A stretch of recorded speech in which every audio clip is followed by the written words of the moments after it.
Hello, I'd like to welcome every self-healer out there to this video. Today, we're talking about mental health, especially self-healing from anxiety. Anxiety is a normal part of our life, but it can be very overwhelming. When we face intense anxiety, it is hard to stop negative thinking. This negative thinking gets in the way of our daily activities such as job performance, schoolwork, and relationship with others. Do you feel trapped by your negative thinking? Today, we're focusing on negative thinking. I'm going to offer you simple tools to stop your negative thinking, so stay tuned.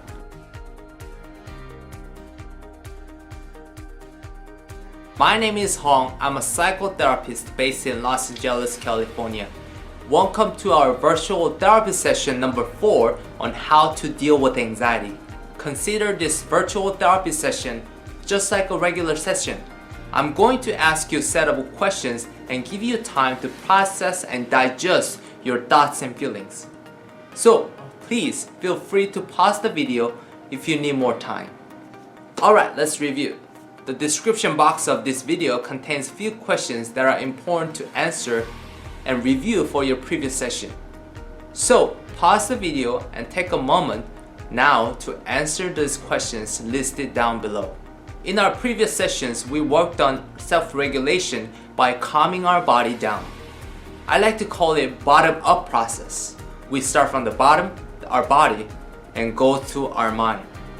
Now that you're familiar with the body-based self-regulations, today we're focusing on mind-based regulation. I have a few questions for you. Do you experience negative thinking because of your anxiety? If your answer is yes, let's talk about your thinking process, especially in a moment of anxiety. As I mentioned before, we tend to think negatively in a moment of anxiety. This negativity focuses on future. Is that true? So, can you tell me when you experience anxiety, what are you predicting will happen?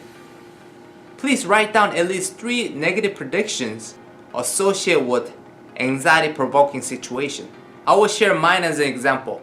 When I feel anxious, I think about bankruptcy, job loss, divorce, and all other failures. So please write down the 3 negative predictions that plays over and over. And I'll give you time here.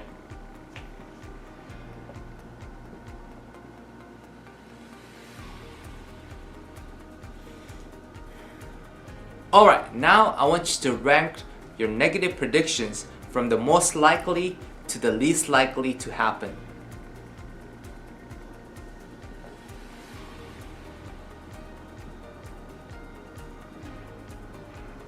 And then, I want you to gauge the level of anxiety on each negative prediction on a scale of 0 to 10. 0 being neutral and 10 being the most intense anxiety both physically and emotionally.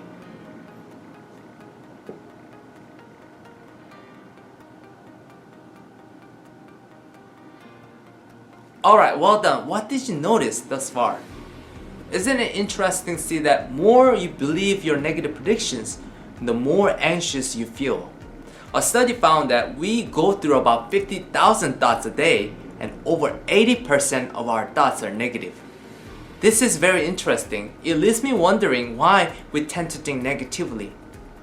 In overwhelming situations especially, we tend to expect the worst scenario, right? What's the purpose of negative thinking then? The purpose here is to detect the potential problems and come up with helpful solutions. For example, when we drive, it is important to stay alert, right? Before I make turn, I want to look around and make sure it is safe to turn. In this manner, my negative thinking helps me ensure safety. I'm thinking, what if this person is crossing? What if there's a car behind me coming really quick before I make my turn?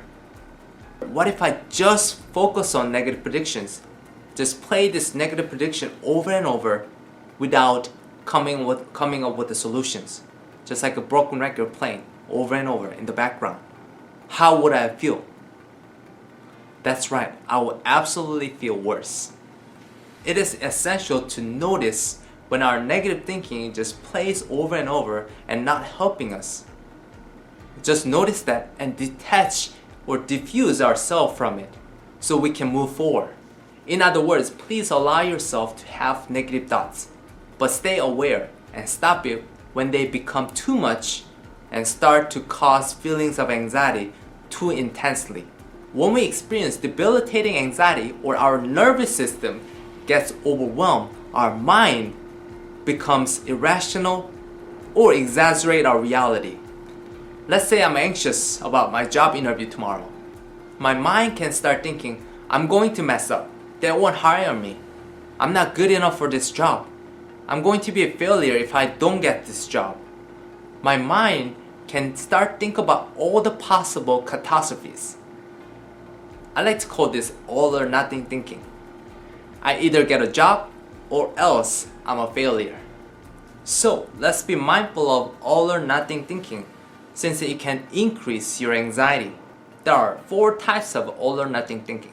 To help you with that, I like to borrow examples of all or nothing thinking from REBT, Irrational Emotive Behavioral Therapy. REBT believes that all or nothing thinking leads to a sense of defeat.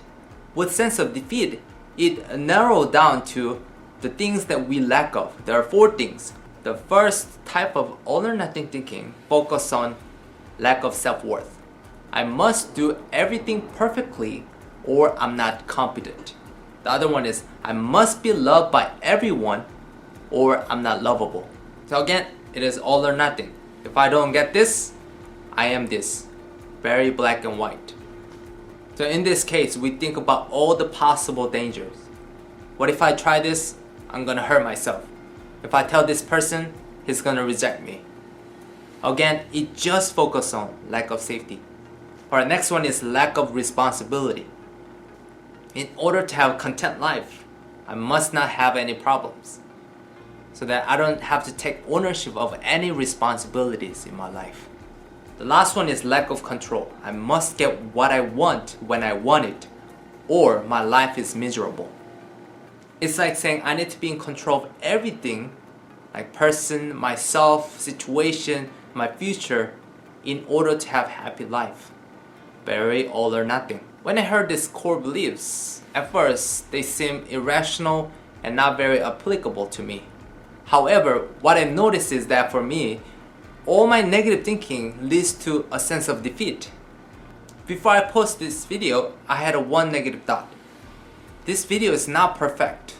I really suck at this. So I was experiencing lack of self-worth and needed to evaluate my thinking process. When we feel trapped by our anxiety, our mind also gets trapped into narrow perspective, like black and white, all or nothing. To objectively broaden our perspective, I like to provide you an actionable exercise from DBT, Dialectical Behavioral Therapy. It's called Check the Facts. Checking the facts in the moment is the key point here. We are often so quick to act on our emotions, which leads to poor decision making, right? Let's think about this. If you have to make a decision within 2 minutes versus 20 minutes, which case are you likely to make better decision? Absolutely 20 minutes. One thing that I emphasize over and over in our previous sessions is buying a time. When we buy a time, we have time to notice our feelings, notice our thoughts, and analyze the situation we're in. Haste makes waste, right?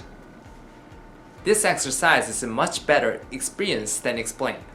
Step 1. I want you to think about recent anxious moment, such as talking during your meeting at work, negotiating your salary with your boss, going on a first date with your crush, so on and so forth.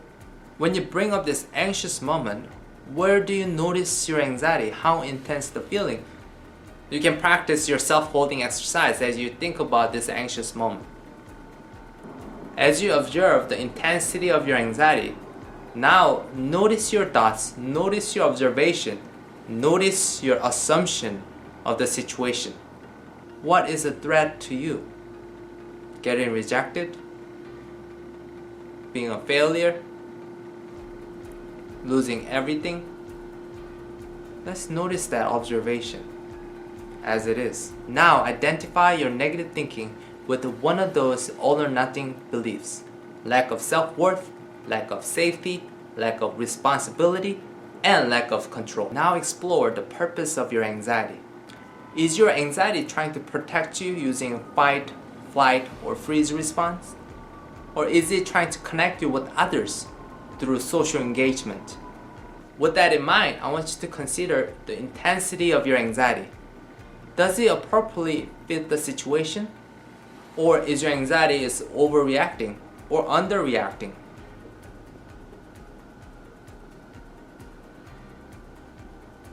Then explore possible solutions. And you pick the best one. And take actions with that. If you're not ready to take actions, you can imagine taking actions.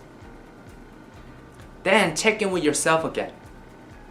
Physically and emotionally, how are you feeling if you imagine taking that action? Or actually physically taking that action. After that, how would you feel? How would you feel inside? Feel your body.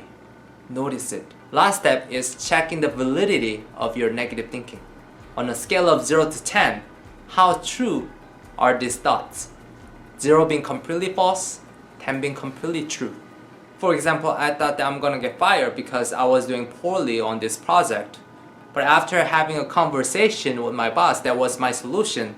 I noticed that, I'm not doing so bad here. I'm contributing some work to this project. With the solutions, I noticed that my negative thinking has decreased. It went down to 0. It was completely false. So I acknowledged my anxiety and noticed how I felt through my body, and then I noticed the purpose of my anxiety, which turned it into actions with the solution.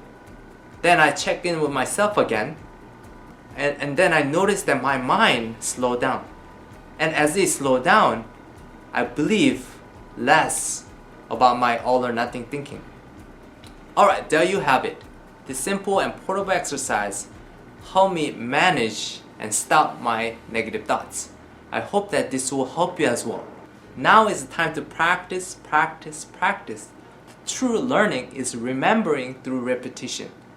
I encourage you to write down these steps on your phone or a piece of paper and practice 2 or 3 times a day. So you're exercising this muscle of checking the facts. And please let me know your thoughts and feelings about this exercise. Comment down below. And take care of yourself and do your healing every day.